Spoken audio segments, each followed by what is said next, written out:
बोलो आनंद करेंगे। इसके साथ हालेलुया। तो 10 मिनट हम लोग सीखेंगे कुछ बातों को। तो मैं चाहूंगा सब लोग अपने सर को झुकाएं और इस वचन के ऊपर हम लोग जाएंगे, थोड़ी सी बात करेंगे।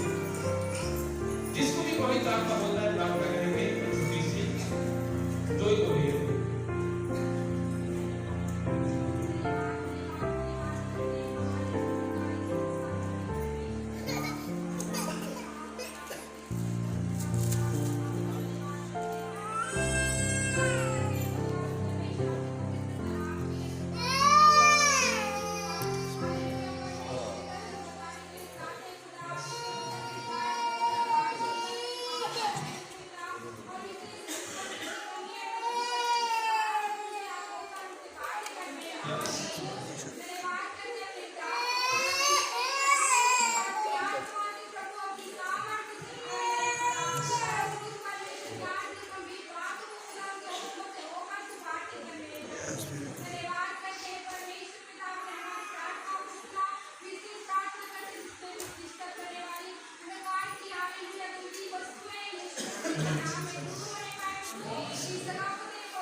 बुद्धिमान व्यक्ति के जीवन में प्रार्थना होता है।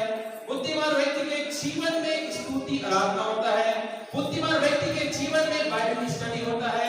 बुद्धिमान व्यक्ति के जीवन में संगति होता है। बुद्धिमान व्यक्ति के जीवन में इब्री सत्य आके क्या करता है? संगति करता है। बोले यीशु मसीह की। लेकिन यहाँ पे 5 मूर्ख व्यक्तियों का भी कुछ बंधन होता है। वो संगति नहीं करता, वो बाइबल नहीं पढ़ता, वो वचन नहीं स्मरण करता, वो संगति नहीं करता, उससे कोई मतलब नहीं है वो दुनिया में क्या कर रहा है। हालेलुया। और आज का टॉपिक वही दिया गया, बुद्धिमान व्यक्ति और मूर्ख व्यक्ति। समझ आया? अब हमें अपने आप को जांचने की जरूरत है कि हम बुद्धिमान व्यक्ति में आते हैं कि मूर्ख व्यक्ति में आते हैं। हालेलुया। मैं आपको बताना चाहूंगा इस दुनिया में सबसे बुद्धिमान व्यक्ति था सुलेमान। कौन था? फिर भी वो गिरा, फिर भी वो हम और आप कौन है? लेकिन हम अगर परमेश्वर की उपस्थिति में चलते हैं, उड़ते हैं, बैठते हैं, उसकी नित्य आराधना करते हैं, बाइबल का वचन पढ़ते हैं, हम डेफिनेटली परमेश्वर के साथ एक आत्मा हो जाएंगे। कैसे हो जाएंगे? एक आत्मा। लेकिन उसके लिए आपको क्या करना पड़ेगा? परिश्रम करना पड़ेगा, आपके शरीर को मारना पड़ेगा। इसलिए मैंने आया और कितने लोग उपवास के साथ हैं।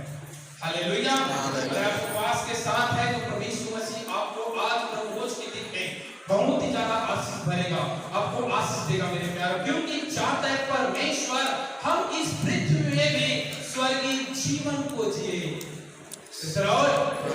अब स्वर्गीय जीवन क्या होता है मेरे प्यारो? स्वर्गीय जीवन क्या होता है? हालेलुया। परमेश्वर चाहता है, हम उत्पत्ति से अगर देखते हैं तो परमेश्वर ने आदम को बनाया और उसको अपने स्वरूप, अपनी समानता में परमेश्वर बनाया था। और हम जानते हैं आदम जो है स्वर्गीय जीवन जीता था, अर्थात स्वर्ग में जो जिंदगी है वो जिंदगी वो पृथ्वी में रह के जीता था। और मेरा वचन प्रभु यीशु मसीह का वचन वेद प्रकाशित वाक्य में लिखा हुआ है, मेरा परमेश्वर युगायुग एक सा रहने वाला है। मेरा परमेश्वर युगायुग एक सा रहने वाला है। मेरे प्यारो, आज भी आपके और मेरे जीवन में वो स्वर्गीय जीवन देना चाहता है, आनंद का जीवन देना चाहता है। बट क्या हम और आप तैयार हैं उस परमेश्वर के स्वर्गीय आशीष को लेने के लिए? आमीन आमीन आमीन। कितने लोग ऐसा लगता है, अरे यार मैं 5 साल से प्रभु यीशु मसीह में आया हूँ, मुझे कोई तकलीफ है, कमर में दर्द है, परेशानी है, कर्ज खत्म नहीं हो रहा है, टेंशन खत्म नहीं हो रहा है। क्यों है? अच्छी बात है और इस मसीह की। क्योंकि वो इसलिए नहीं हो रहा है क्योंकि आपका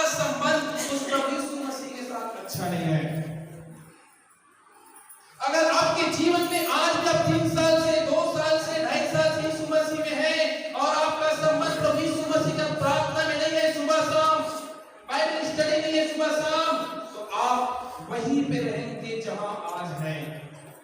परमेश्वर आपको चाहता है कि परमेश्वर आपको उस धूल से जाकर उठा के खड़ा करे।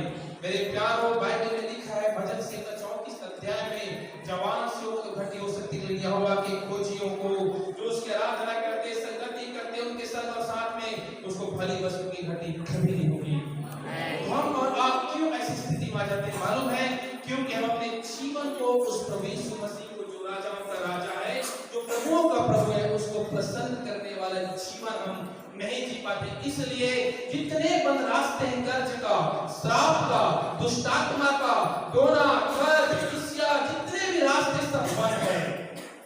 इसलिए हम उस रास्ते में फंसते जाते हैं। लेकिन जिस दिन आप घुटनों में 1 घंटा आते हैं, शाम को 1 घंटा आते हैं, आपके जीवन में बाइबल स्टडी आती है, आपके जीवन संगति आती है, आप परमेश्वर को खोजना शुरुआत करते हैं, वो सारे खर्च के रास्ते, वो टेंशन के रास्ते, वो तनाव के रास्ते, वो हलास के रास्ते प्रभु यीशु मसीह के दरवाजा को एक दिन खोलते जाता है। मेरे प्यारों, मैं ये बोलना चाहता हूँ कि हमारे जीवन में आज स्तुति की, आराधना की, परमेश्वर के साथ व्यक्तिगत संबंध की जरूरत है। कितने लोग ऐसे मेरे भाई और बहन बैठे हैं जो प्रतिदिन डेली 1 घंटा सुबह और 1 घंटा शाम पर परमेश्वर के साथ व्यतीत करते हैं। अगर आप जो हाथ नहीं उठाए हैं, अगर नहीं करते, तो आपसे हाथ जोड़ के रिक्वेस्ट करता हूं मैं आपसे कि आप परमेश्वर के साथ 1 घंटा सुबह 1 घंटा शाम बिताना शुरुआत कीजिए। आपके जीवन के सारे बड़े रास्ते परमेश्वर खोलना शुरू कर देगा।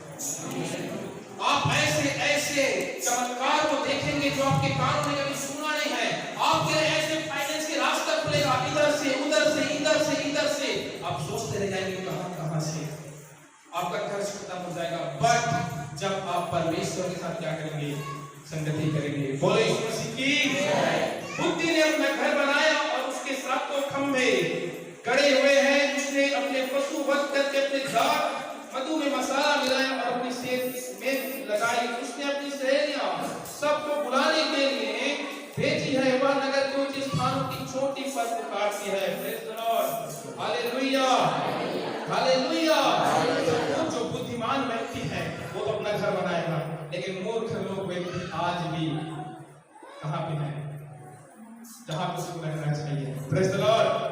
कितने लोग उस दलदल से निकलना चाहते हैं, कितने लोग उस परेशानी से, उस कर्ज से निकलना चाहते हैं। मेरे प्यारों, आपको घर बनाना पड़ेगा, आपके जीवन में घर बनाना पड़ेगा, आपके रूम में व्यक्तिगत प्रार्थना का घर बनाना पड़ेगा। और वो घर कब बनेगा? प्रभु यीशु मसीह उस घर को बनाएगा। आपको प्रभु यीशु मसीह के ज्यादा नहीं, केवल 3 से 4 कदम या 10 कदम आपको प्रभु यीशु मसीह के बढ़ाना पड़ेगा। और जब प्रभु यीशु मसीह के 10 कदम बढ़ाते हैं, याद रखना प्रभु यीशु मसीह आपके लिए 100 कदम बढ़ाता है। Hallelujah, hallelujah. कई लोग ऐसे भी बोलने में, मैं यीशु मसीह में जाता हूँ, 4 साल के लोग कन्या करने के रहे थे, ठीक होते चाहिए, कहां हुई? यीशु मसीह कोई जिन नहीं है मेरे प्यारों। क्या आप उसको पकड़ो और बोलेगा, बोल आका तुझे क्या चाहिए? Praise the Lord. कुछ लोग ऐसा समझते हैं। नहीं मेरे प्यारों, आपको प्रभु यीशु मसीह के साथ संबंध बनाना पड़ेगा, आपको प्रभु यीशु मसीह को टाइम देना पड़ेगा। हालेलुया। हम हर एक काम करते हैं अपने जीवन में। आप जो काम करते हो उस काम के लिए समय निकालते हो। मैं निकालता हूँ, आप लोग निकालते हो? मैं निकालता हूँ, आप लोग निकालते हो? हम खाना खाने का टाइम निकालते हैं, निकालते हो, निकालते हो। हर एक काम के लिए समय निकालते हैं, लेकिन जो बहुत ही ज्यादा जरूरी है उसके लिए समय क्यों निकालते हैं? इसके पीछे आपका गलती नहीं है, आप निराश मत हो। अगर आपका मन में आप प्रार्थना करने का मन नहीं लगता, इसमें आपकी गलती नहीं है। इसके पीछे शैतान खड़ा हुआ है। इसके पीछे शैतान है जो आपके जीवन को उस प्रार्थना की संगति में लाने हिलामत नहीं आपको आना चाहते हैं। आपका मन तो करता है मैं प्रार्थना करूं, आपका मन तो करता है मैं प्रभु यीशु मसीह जैसा करूं, लेकिन बीच में कौन है? 5 मिनट हिलामत बस प्रार्थना करने से रोकता है। अब आपको जांचना है कि आप कहां पे रुकते हैं प्रार्थना करने से। हो सकता है आपका परिवार आपको प्रार्थना करने से रोक रहा है। नंबर 1